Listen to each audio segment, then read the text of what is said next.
여러분 안녕하세요. 저는 K짱입니다. 자, K짱을 처음 보시는 분들은 잊지 말고 구독 버튼 눌러주시고요. 그리고 지금 이 영상을 시청하시는 모든 분들은 좋아요와 댓글 달아주시면 K짱이 아주 춤을 추게 신나합니다. 댓글도 다 읽고 있거든요. 그리고 더보기란 보시면 K짱이 활동하는 모든 플랫폼을 한 번에 보실 수 있는 이렇게 딱 원클릭으로 어디를 저기를 인스타그램 막 다 가실 수 있는 그런 링크를 걸어놨으니까 더보기란도 한 번씩 확인 부탁드리고요. 그리고 K짱 굿즈입니다. 이 영상에도 보이시죠? K짱 굿즈를 구매하실 수 있는 링크도 다 같이 함께 있으니까요. 여러분들께서 가기 쉽도록 제가 다 마련해놨답니다. 땡큐.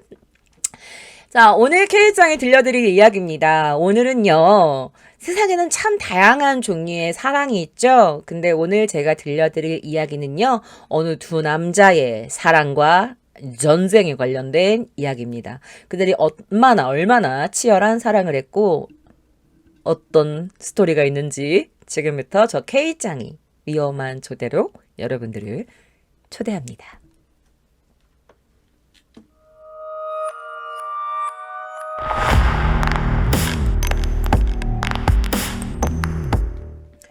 나는 순수하게 당신을 사랑했는데 당신은 어째서 나를 봐주지 않았나요?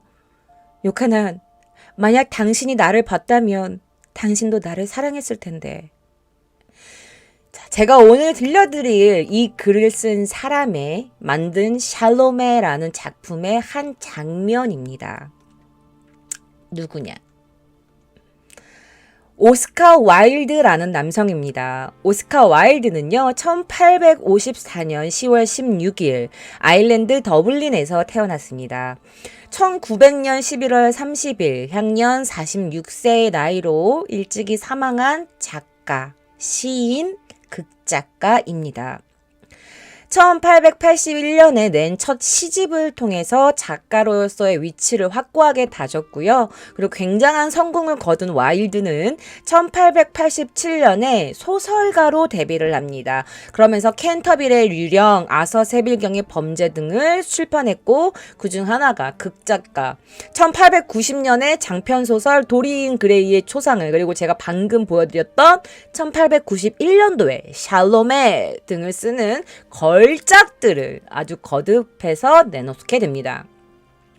자, 부와 명성을 모두 얻은 그는 꽤나 잘 나가는 작가였습니다. 그런데 그렇게 잘 나가고 콧대 높던 오스카 와일드를 몰락시킨 건 바로 그의 스캔들 때문입니다. 자, 오스카 와일드는 결혼을 했었습니다. 여성과 결혼하여 자녀 둘도 있었고, 그리고 굉장히 그 자녀들을 사랑하고 아끼는 남성이었다고 합니다. 하지만 그는 동성애자이기도 한 양성애자였습니다. 자, 와일드에게 불행의 씨앗을 제공한 사람은 바로 캠브리지 대학의 재학생이었던 로버트 로스라는 남성이었습니다. 1869년생이고 1918년도에 사망한 남성이라고 합니다. 자, 당시 와일드는요, 부인이 둘째 아이를 임신하면서 점차 결혼 생활에 지루함을 느끼기 시작했어요. 권태해지고 루즈해지고 재미없고. 그런데 그가 쓴 시를, 그의 작품을 읽고 반한 이 로버트 로스가 그를 동성애의 세계로 유혹을 한 것입니다.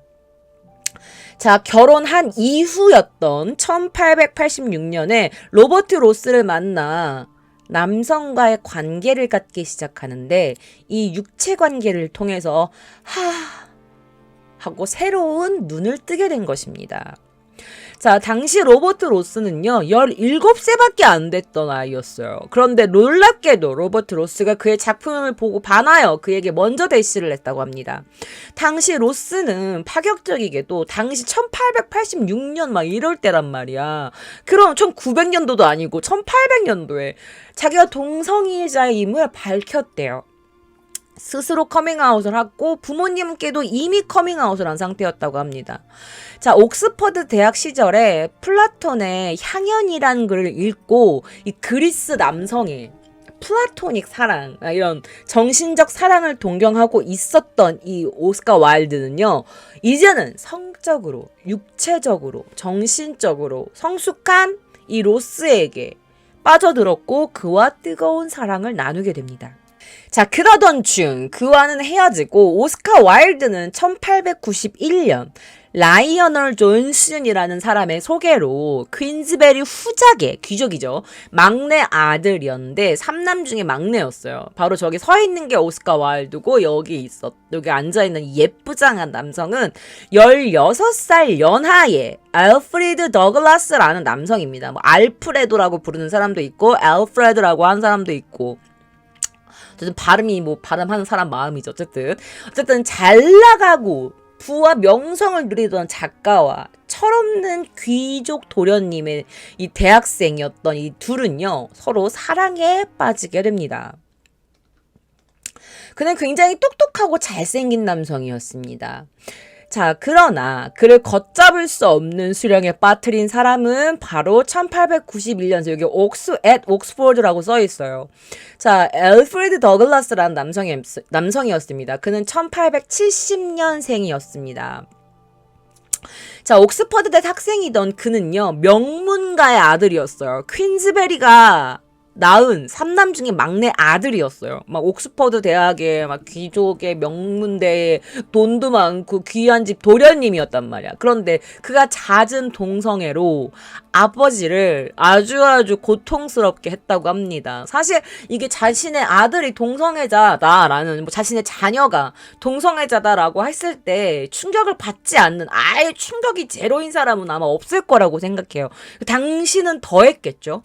1800년도에는. 그래서 그의 아버지는 명문가인데 우리가 아들이 동성애자라니 이런 거에 굉장히 모멸감과 수치감을 느끼는 사람이었다고 해요. 어쨌든 더글라스는요, 와일드를 걱정으로 약간 그 더글라스를 아주 그냥 벼랑 끝으로 몰고 가는데, 왜냐면 그를 동성애뿐만 아니라 매춘, 성매매, 여기로 이런 길로 빠뜨리게 합니다. 얼마나 잘생겼었냐. 자, 와일드는요, 그곳에서 미소년들을 소개받아요. 그리고 그들을 호텔로 데려가서 몸정을 나누게 됩니다. 근데 사실 그가 약간 향연이란 그 작품을 읽으면서 그 동성애들이 플라토닉 사랑, 정신적인 사랑만을 이렇게 동경해 오다가 뜻밖에도 육체적인 사랑을 나누고 나서 거기에 빠져버린 거예요. 완전 육체적 탐욕, 그런 희열, 이런 거에 빠지게 돼가지고, 그럼 멈출 수가 없었어요. 그래서 더글라스는 와일드에게 거리에서 소년에게 돈을 주고 그 소년을 사게 하고, 매춘을 하게 하는 그런 길로 오스카 와일드를 빠뜨립니다. 여기서 보시면 알겠지만 이 두 사람이 굉장히 평범하고 일반적인 연인은 아니었죠. 자, 알프레드. 너무 잘생겼어. 솔직히 인간적으로. 자, 어쨌든 일방적인 이 알프레드의 사치병, 약간 향락, 그리고 굉장히 민감하고 예민한 히스테릭한 성격. 그는 절대 혼자 있지 못하고 외로움을 많이 타며 다른 사람들의 관심과 시간을 굉장히 집요하게 요구하는 성격이었다고 합니다. 그러니까 약간 나르시즘이 약간 있는 것 같아 보이죠. 그리고 굉장히 지적이긴 하지만 집중력이 부족한 약간 ADHD의 성향이 약간 있었다고 하고, 그냥 그냥 말을 필터 없이 그냥 자기가 생각하는 것을 그냥 마다다다다 그냥 악담을 퍼붓는 걸로 유명했다고 합니다. 자, 그런 그에게 오스카 와일드는 서서히 조금씩 지쳐갑니다. 자, 더글라스는 와일드에게 수시로 나 호텔에 데려가줘. 나 친구 만날 돈이 조금 필요한데 나 하인 좀 고용해줘. 라면서 오스카 와일드에게 돈을 뜯어내기 시작합니다. 자, 와일드는 더글라스 때문에 고작 2년 반 만에 무려 5,000 파운드를 소비했다고 합니다. 이것도 그냥 현금으로만 따진 게 5,000 파운드래요. 지금도 5,000 파운드가 결코 작은 돈이 아닌데 1800년도엔 더 했겠죠. 어쨌든 2년 반 만에 5,000 파운드를 따졌고, 이거를 2024년 가치로 하면은 무려 14억 원이 된다고 합니다. 2025년도에는 어떤지 모르겠지만 제가 조사한 자료는 2024 14년도가 나왔어요. 어쨌든 14억 원을 2년 반 만에 탕진한 거예요. 1800년도에. 어쨌든 다혈질이고 예민하고 히스테릭하고 약간 산티나고 경박한 이 더글라스는요. 둘의 관계를 숨기지 않았어요. 그리고 오스카 와일드가 원하던 원하지 않던 공공연하게 다 표현하고 다녔어요. 우리 커플이라고. 우리 사랑하는 사이라고. 게다가 아버지였던 자신을 굉장히 자신의 아이들을 수치심으로 생각하는 그 아버지였던 9대 퀸즈베리 후작 존 셜터 더글라스와는 당연히 사이가 좋지 않았어요. 그래서 오스카 와일드와의 연애를 당연히 그의 아버지는 너무너무 반대를 했고 당시에는 그냥 아들이 나한테 반항하는 거다. 그냥 반항심에 저러는 걸 거야. 잠깐 저러다 말겠지라고 생각을 했다고 합니다. 과연 그랬을까요? 자, 오스카 와일드와 알프레드입니다. 자, 와일드와 더글라스는요, 3주에 한 번꼴로 이별하고 다시 만나고 다시 이별하고 다시 만났는데 굉장히 이제 알프레드의 애원으로 다시 재결합하는 일이 많았다고 합니다.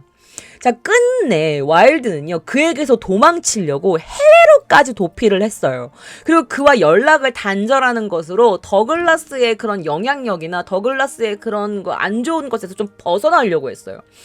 그런데 어느 정도였냐면 와일드가 더글라스 어머니께 제발 더글라스, 알프레드 더글라스랑 마주치지 않도록 해달라라고 간청하는 편지를 보내기도 했대요.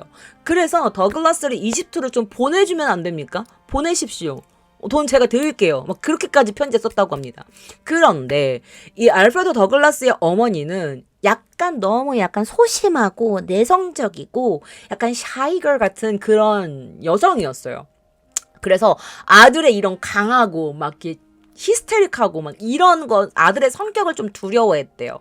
그렇기 때문에 오히려 오스카 와일드에게 더글라스를 설득해 주시면 안 돼요? 라는 답장을 보냈다고 합니다. 하지만 이런 도망치고 그의 어머니께 빌고 간청하는 이런 오스카 와일드의 시도는 금방 힘을 잃게 됩니다. 왜냐? 당시에 알프레드 더글라스 가의 장남, 그러니까 그에게는 형이겠죠. 장남이 죽게 됩니다. 그것에 연민을 느낀 이 와일드가 다시 한번 더글라스에게 편지를 보내게 되면서 그들의 관계가 다시 이어집니다. 해외로까지 도망갔으나 다시 이렇게 이어집니다. 물론 이후로도 더글라스의 이런 약간 속물, 약간 이런 히스테릭함, 이런 막 서슴없이 직언을 하는 그런 성격은 고쳐지지 않았다고 합니다. 자, 여기에는 이제 그 알프레도 더글라스라고 이름이 쓰여있는 사진이 있어가지고 제가 가지고 온 거거든요. 여기 알프레도 더글라스라고 쓰여있는 사진이어가지고 가지고 온 거고, 요거는 잠깐 보여드렸으니까 지울게요. 그의 아버지입니다. 딱 봐도 딱 기가 세 보이잖아, 약간. 자, 아버지 퀸즈베리 후작은요, 아들과 아들의 남친, 아들의 애인이 버리고 다니는 행동에 굉장한 수치심과 모멸감을 느껴요. 내 아들이 감히 우리 가문 사람이 이라면서. 그래서 길거리에서 자신의 아들을 폭행한 적도 있었다고 합니다. 자, 알프레드의 아버지인 퀸즈베리 후작은요, 두 사람의 관계가 처음에는 그냥 우정이겠지, 아들의 반항심이겠지, 과연 이게 반항심 때문일까? 진짜 둘이 뭔가 있나? 라면서 점차 의심을 하기 시작합니다. 단순한 우정은 아닌 것 같은데 뭐지? 설마 진짜 둘이 사귀나? 그래서 그는 아들에게 편지를 보냈어요. 너는 옥스퍼드대를 그 좋은 대학을 졸업도 하지 않고 제대로 된 직업도 갖고 있지 않아. 라면서 아들을 비난하는 편지를 했습니다. 그러면서 그는요, 알프레드와 인연을 끊고 모든 자금 지원을 중단할 거야. 라면서 아들을 위협합니다. 돈 안 줄 거야. 그게 얼마나 커. 직업도 없고 대학도 졸업하지 않았고 그냥 향락을 즐기는 사람인데 아버지가 돈을 안 준대. 그럼 어떡해. 그러면서 퀸즈베리는 다음 편지에게 아들에게는 아들을 매질할 거라고, 널 혼나야 돼 하면서 매질을 하겠다고 위협하고, 쟤는 미쳤어, 쟤는 미친놈이야 라면서 자신의 아들을 비난하는 내용이 담겨 있었다고 합니다. 또한 오스카 와일드와의 관계를 계속 지속하면 상상도 못할 정도의 공개적인 스캔들을 일으킬 거다 라고 아들에게 협박을 했습니다. 그러던 차에 1895년 2월 18일 더글라스의 아버지인 퀸즈베리 후작은요, 오스카 와일드가 자신의 경고를 무시한 채 회원제 사교 클럽인 알베말이라는 곳에서 자신의 아들과 계속해서 만난다는 것을 알고 웨이터에게 이렇게 말해요. 오스카 와일드가 남색 혐의를 제기하며 라고 쓴 명함을 건네므로써 강력한 경고 메시지를 보냅니다. 오스카 와일드에게 남색 혐의를 제기하며 이렇게 쓴 거야. 너가 남자를 좋아하지? 너는 남성 편력이 있는 새끼지? 라면서 그렇게 명함을 쓴 그 글을 쓴 편지를 딱 줘요. 웨이터한테. 이따 보여드릴 거예요. 자, 격분한 와일드는 친구의 만류에도 불구하고 퀸즈베리 후작을 고발합니다. 고소를 내요. 자신의 남자친구 알프레드의 아빠를 고소해요. 자, 후작은 내가 옳았어. 난 틀리지 않았어. 라고 입증하기 위해서 사설 탐정을 고용하고 이 오스카 와일드 뒤를 캐기 시작해요. 자, 결국 퀸즈베리 후작은 오스카 와일드가 굉장히 수많은 소년들과 매춘을 했다는 걸 혐의로 고발을 하게 됩니다. 오스카 와일드는 왜 뭘 고발했냐? 날 명예훼손했다. 나한테 남색을 즐긴다니. 난 지금 너무 수치풀이다. 이러면서 명예훼손죄로 퀸즈베리 후작을 고소하고 맞불이 붙게 된 겁니다. 자, 그의 아버지의 성격은요. 퀸즈베리는 굉장히 성격이 급하고 말채찍으로 사람을 때릴 거야. 일로와 막 이러면서 위협하는 그런 아주 강한 성격을 갖고 있는 걸로 유명했다고 합니다. 그 아들 그 아빠. 자, 알프레드는요. 아들은 자신의 아버지에게 난 당신을 증오해요. 라는 내용의 엽서를 보내기도 했고 나는 아버지와 싸울 겁니다. 장전된 리볼버를 들고 나는 와일드 편에 설 겁니다. 라고 아버지에게 경고장을 날리기도 했다고 합니다. 자, 이에 대해 퀸즈베리 알프레드는요. You miserable creature라고 해요. 그게 무슨 말이냐면 넌 이 비참한 생명체 같은 놈아. 이 비참한 놈아. 이 비참한 생명체 같은 놈아. 라면서 말해요. 그러면서 아들한테 뭐라고 하냐. 내가 네 엄마하고 이혼한 이유는 너 같은 놈을 또 낳을 위험을 감수하지 않기 위해서야. 너 같은 새끼 나올까봐. 그래서 엄마랑 이혼한 거야. 라고 아들에게 말을 해요. 그러면서 이런 말도 합니다. 네가 애기였을 때, 너가 아기였을 때 내가 너를 위해서 사람이 흘릴 수 있는 눈물이란 눈물은 내가 다 흘렸다. 가장 쓰라린 눈물을 흘렸다. 난 널 그만큼 사랑했다. 근데 내가 너란 아이를 이 세상에 낳아놓고 나도 모르는 사이에 네가 그런 범죄들을 저질렀다는 사실이 너는 정신이 나갔구나. 너 미친놈이야. 너는 미쳤어라는 편지를 아들에게 보내요. 자, 오스카 와일드는요. 글을 잘 썼지 않아요. 명작, 걸작을 많이 남긴 사람이란 말이야. 말을 얼마나 잘했겠어요. 화려한 달변으로 재판을 처음에는 유리하게 이끌었어요. 근데 교차신문 등에서 그가 말실수를 합니다. 그러면 점점 상황들이 그에게 불리해져가는 상황들로 연출이 돼요. 자, 일례로 검사가 와일드에게 더글라스의 어린 하인에게 키스한 적이 있습니까? 라고 묻자 이 와일드가 좀 약간 거들먹거리면서 걔는 너무 못생겨가지고 키스할 생각도 안 들었어요. 라고 말한 거예요. 검사가 이 답변을 듣고 왜 외모를 언급하셨죠? 라고 추궁하자 와일드는 처음으로 에? 라면서 당황한 기색을 보이기 시작합니다.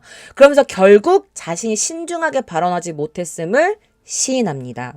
자, 아까 전에 제가 그 웨이터에게 그 알프레드 아버지가 이 남자랑 자는 새끼 막 이러면서 이런 메모를 남겼다고 했잖아요. 여기 A라고 써있고 이 글씨가 뭐냐면 이게 와일드라고 써있는데 이 이미지 속 필기체는요. 이 퀸즈베리 후작이 오스카 와일드에게 남긴 악명 높은 메모라고 합니다. 이 메모에는 후작이 와일드를 소도마이트라고 불러요. 남자랑 자는 새끼. 이렇게 소도마이트라는 비난을 내용을 담고 있고, 와일드가 이 벌 받고 나서 명예훼손으로 이 후작을, 퀸즈베리 후작을 고소하는 계기가 된 게 바로 이 메모입니다. 그리고 아버지는 얘를 성매매, 매춘을 했다 라고 고소를 하고 둘이 맞불이 붙게 된 거지. 자, 퀸즈베리가 고용한 탐정들은요, 약간 그런 매춘굴에 침입을 합니다. 잠입을 해가지고 진짜 오스카 와일드가 소년들과 부적절한 관계를 맺었냐라고 했는데 증거가 너무 많은 거야. 그 생각보다 그 증거들을 쉽게 확보했습니다. 퀸즈베리의 변호사는 법정에서 이 오스카 와일드가 소년들과 성관계를 가졌다라고 증언할 남성 여러 명을 찾았다고 딱 법정에서 말한 거예요. 그러니까 이 와일드 변호사들이 어떻게 당황을 하지. 아니, 증인들이 나온다고? 그래서 이 변호사들이 오스카 와일드에게 명예훼손 혐의로 유죄 판결을 받을 가능성이 매우 낮으니까 그냥 이 재판 없자라고 오스카 와일드를 설득하기 시작합니다. 그러면서 와일드의 변호사들이 이 퀸즈베리에 대한 소송은 그냥 취하는 게 좋겠어요 라고 결정하고, 결국에 오스카 와일드는 명예훼손으로 자기가 고소를 한 퀸즈베리에 대한 소송을 취하를 합니다. 그런데 이 때문에 이 오스카 와일드가 퀸즈베리의 소송 비용까지 다 지불을 해야 되는 상황이 나타난 거예요. 그래서 어떻게 돼요? 결국 와일드는 이 사건으로 인해서 파산하게 됩니다.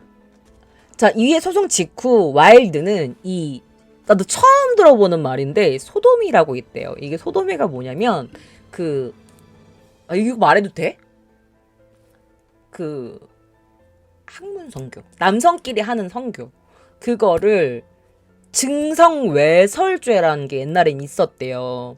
증성외설죄로 기소를 당하게 되고 이로 인해서 형을 선고받았어요. 자, 이게 뭐냐? 중성외설죄가 뭐냐면 영어권 일부 지역에서는 중성외설이라는 범죄가 있었대요. 그러니까 학문으로 삽입을 하는 이 소도미는 남성 간의 성행위잖아요. 그래서 이거를 범죄화한 거예요. 그게 바로 중성외설죄라는 거예요. 이 용어는 1885년 영국 의회의 법령을 통해서 영국 법에서 처음 사용되었고, 대영 제국 전역 이외의 다른 법령에도 그대로 적용이 되었대요. 중성외설죄라는 게. 이 범죄는 해당 용어를 사용한 어떤 법령에도 실제로 정의되어 있진 않았기 때문에 법원의 판결에 따라 범죄의 범위를 정해야 했다고 합니다. 어쨌든 그는 남성과 잤다. 그게 죄다. 라고 해가지고 이제 이제 받게 된 거지. 매춘도 했고, 나쁜 짓 했는가. 자, 그럼 그는 어떻게 됐을까요? 오스카 와일드는 2년 동안 교도소에서 중노동을 해야 했습니다. 자, 그 와중에 더글라스는 와일드가 보낸 이 편지를 잡지사에 기고하고자 시도하기까지 했대요. 그가 이제 그 감옥에서 알프레드 더글라스한테 편지를 쓴 거야. 이 편지를 잡지사에 기고하고자 시도까지 했다고 합니다. 돈이 돼서 그런 건지 어쨌는지 모르겠지만, 어쨌든 그들만의 사랑을 말하기 위해서였는지 어쨌는지 모르겠지만, 자, 어쨌든 자, 이러한 절망 속에 이 오스카 와일드는 교도소에서 넘어지는 바람에 귀를 다치게 됩니다. 근데 그것도 모자라 아내였던 콘스탄스에게 별거를 선언당해요. 근데 아내도 진짜 대단하지 않아? 이혼이 아닌 별거야. 우리 좀 떨어져 있자.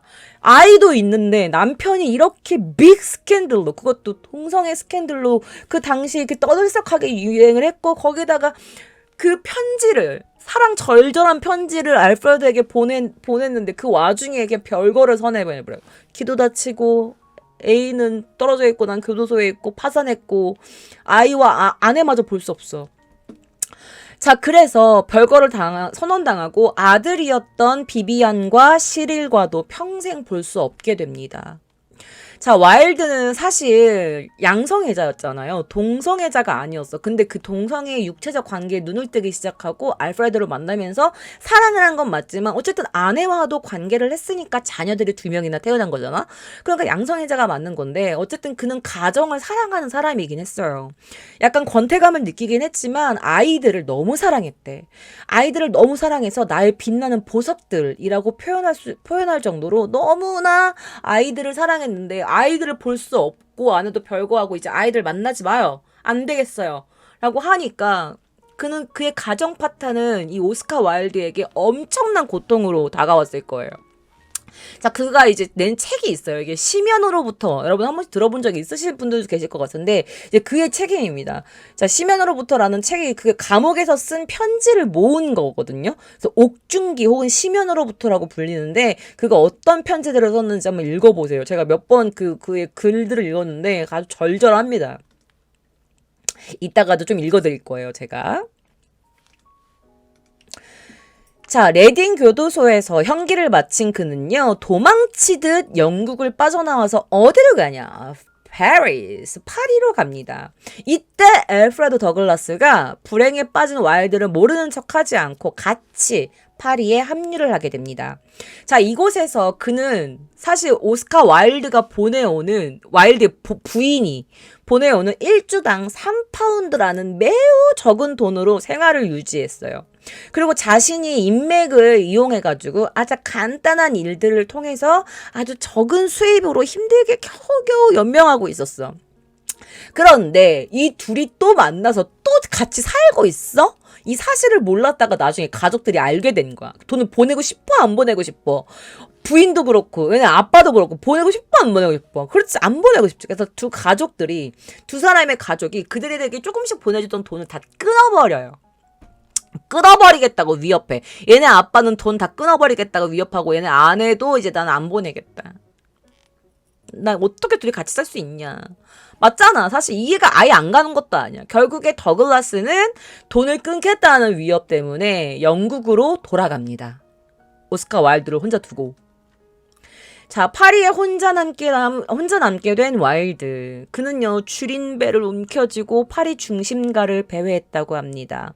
하지만 대부분 그는 맨정신으로 있기 힘드니까 술을 마시기 시작해요. 그래서 돈이 좀만 생기면 술을 마시고, 돈 좀 생기면 술을 마시고.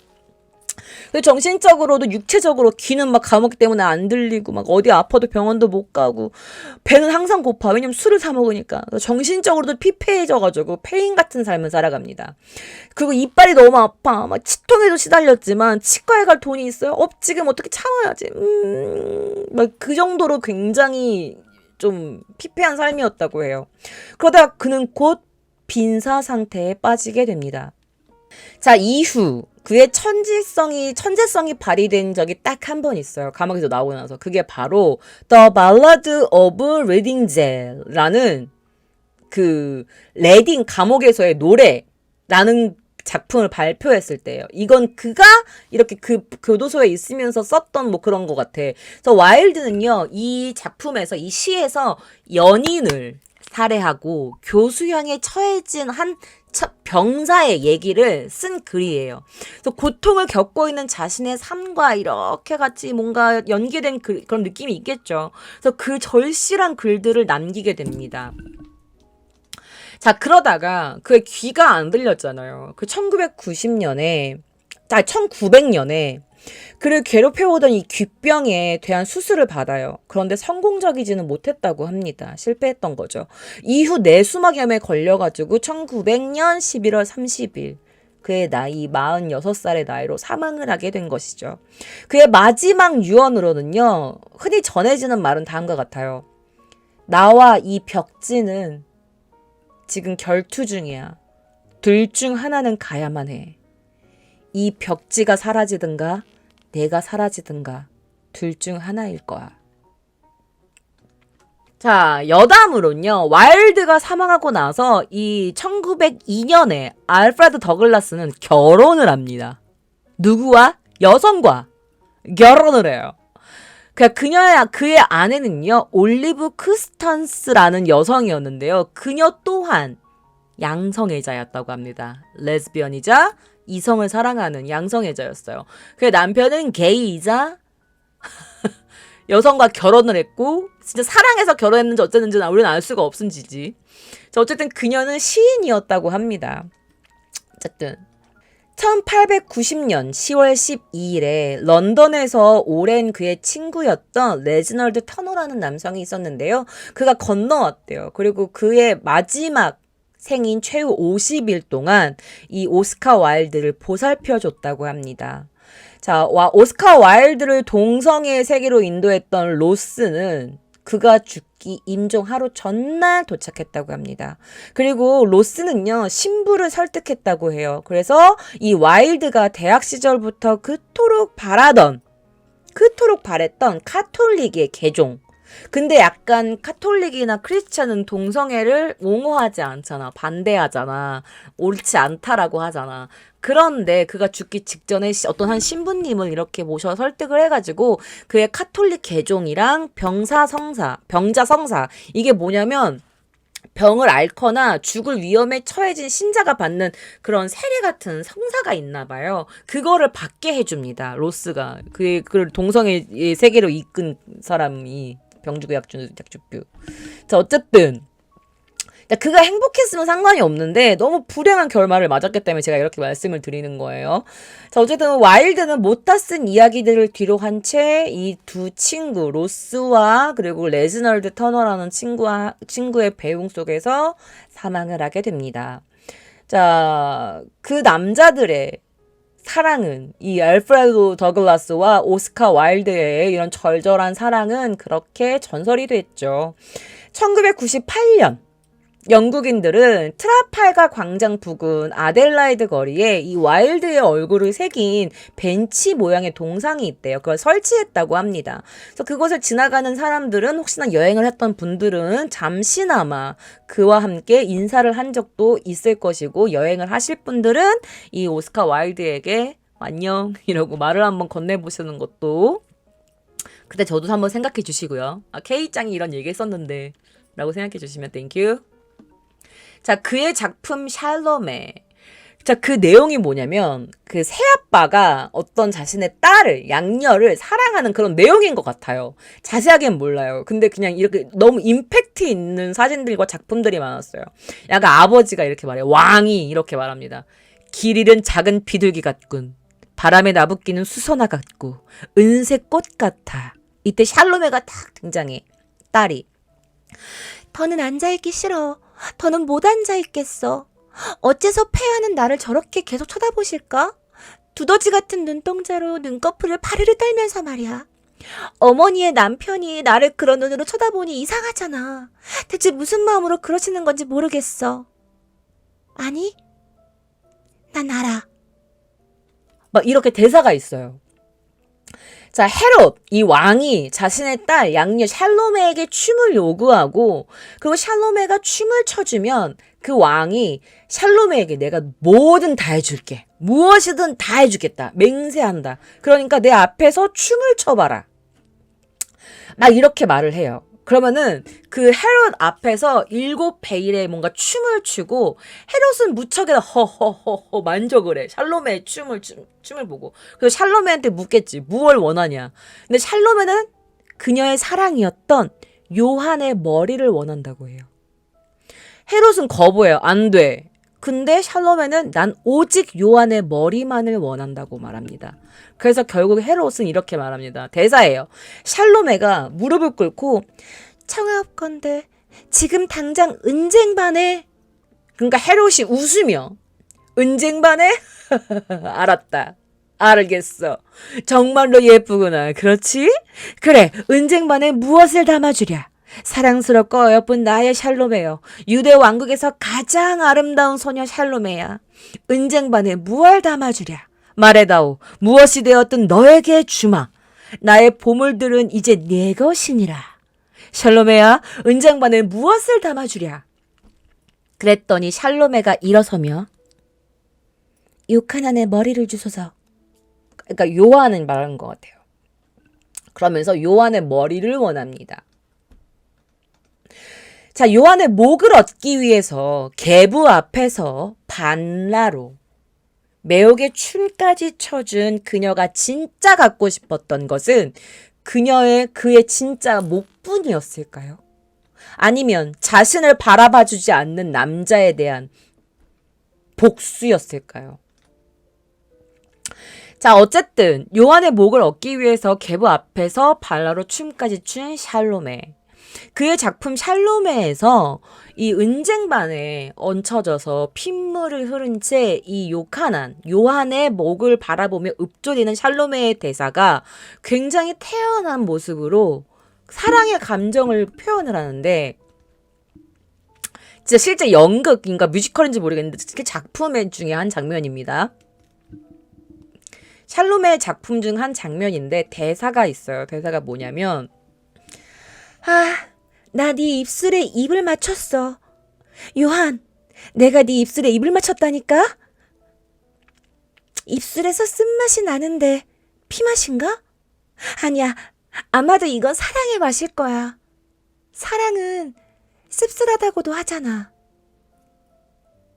샬롬의 사랑도 행위만 놓고 보자면 끔찍하지만, 사실 현실에서 제가 여러분들께 알려드린 뭐 이런 집착적인 사건들도 너무너무 많으니까 정말 사랑은 너무나 다양한 종류의 사랑들이 있는 것 같습니다. 자, 그 중에서 오스카 와일드가 그의 사랑이었던 알프레드에게 쓴 편지가 있어서 제가 잠시 읽어드리려고 합니다. 정말 어리석은 일이 아닐 수 없네. 나는 그대 없이는 살 수가 없다네. 그대는 그렇게 사랑스럽고 그렇게 눈이 부시도록 아름답구려. 나는 하루 온종일 그대를 생각한다네. 그리고 그대의 우아함, 소년 같은 아름다움, 명쾌한 칼롤린 같은 반짝이는 기질을 그리워하네. 그리고 북쪽에서 또 남쪽으로, 해 쪽으로 또 달 쪽으로, 벼랑간 방향을 바꾸는 제비의 날개짓으로 항상 놀라움을 선사하는 그대의 뛰어난 천재의 예민한 변덕을 그리워한다네. 하지만 무엇보다 그대 자신이 그립구려. 나의 사랑하는 소년이여, 그대는 나에게 그 누구도 상상할 수 없을 만큼 소중한 사람이라오. 그대는 미의 분위기, 나는 미의 분위기를 통해 삶을 바라본다네. 그리고 미의 분위기 이렇게 찍한 다음에 바라본다네. 이 세상에서 존재하는 모든 사랑스러운 것을 구현하고 있는 화신이라오. 사랑하는 소년이여, 그대의 편지는 빨갛고 노란 황홀한 포도주였네. 나의 마음은 언짢고 울적하다네. 나를 비난하면 안 돼. 그대의 비난은 나를 죽이고 삶이 갖고 있는 사랑스러운 매력을 무참하게 파괴하거든. 라면서 오스카 와일드가 알프레드 더글라스에게 보낸 편지 중 하나입니다. 그의 글에는 또 이렇게 있어요. 그리고 이제 할 일은 남지 않았네. 한 번 더 키스하고 헤어지는 것밖엔. 그래, 우리에게 후회할 것이 없어. 내게는 아름다움이 있으니, 그대에게는 예술이 있으니. 아니, 아무 말도 마. 그대와 나, 우리 두 사람은 하나의 세상으로는 부족했던 거야. 근데 이거 좀 눈물 약간 날 뻔했어. 자, 그리고 그는 이런 글도 남깁니다. 세상에 감히 입 밖에 내서 안 되는 사랑은 없다네. 그대의 사랑은 참으로 아름다웠네. 라고 하기도 했다고 합니다. 자, 여러분들은 어떤 사랑을 하고 계신가요? 사실 제 주변에는 뭐 게이 친구들도 많고 레즈비언 친구들도 있고 뭐 동성애자, 양성애자, 뭐 트랜스젠더 친구들도 많이 있어서 저는 사실 그들의 사랑하는 방식, 그들의 삶을 응원하는 사람입니다. 세상에는 정말 우리가 설명할 수 없는 단 하나의 형체의 사랑만 있는 것이 아니고 너무나 많은 사랑의 결정체들이 있잖아요. 자, 그것을 무조건 비난하기보다는 이해가 안 되면 그냥 안 되는 대로 굳이 비난까지는 하지 않는 게 좋지 않을까라는 생각이 듭니다. 세상에 아직도 전쟁을 치르고 있는 나라도 너무 많은데 우리가 뭐 그들의 사랑을 비난까지 할 필요가 뭐가 있겠습니까? 그건 그들만의 사는 방식이니까, 그들의 삶이니까 그냥 그것 자체로 우리가 뭐 응원까지는 아니지만 뭐 굳이 혐오할 필요는 없지 않나 라는 생각이 듭니다. 자, 오스카 와일드와 알프레드 더글라스의 사랑 이야기 어떠셨나요? 정말 그야말로 사랑과 전쟁이었는데요. 여러분들의 생각이 궁금합니다. 뭐 응원하시는 분도 계실 거고 제 영상을 보시는 중에 그런 동성애를 뭐 이해 못 하시는 분들도 계실 테지만 우리 서로 혐오는 하지 맙시다, 여러분들. 아시겠죠? 어쨌든 저는 모든 분들의 사랑을 응원하겠습니다. 하지만 가정이 있는데 불륜하는 건 용서할 수 없습니다. 그거 확실히 하자, 우리. 뭔지 알지? 가정이 있는데 불륜하는 건 용서할 수 없습니다. 그건 옳지 못함니다. 그건 절대 응원하지 아니한다. 그건 혐오한다. 말씀드리고 싶은 거. 확실하게 하자고, 우리가 그거는. 알았지? 뭔 말인지 알지? 안 되는 건 그건 배신 안 되는 사람이 하면 안 되는 거. 가정이 있는 사람이 한눈에 봐 안 되는 거야. 불륜 is that's no no. 오케이. 그럼 저 K장은 오늘 여기서 물러가고요. 좋은 밤 되시고 좋은 아침 되시고 좋은 점심 되시고 좋은 밤 되셨으면 좋겠습니다. 그럼 저와는 다음 주에 만나요. 아플 수기 없기. 알았지? 틀린 건 아니잖아. 우리와 다를 뿐이야. 오케이?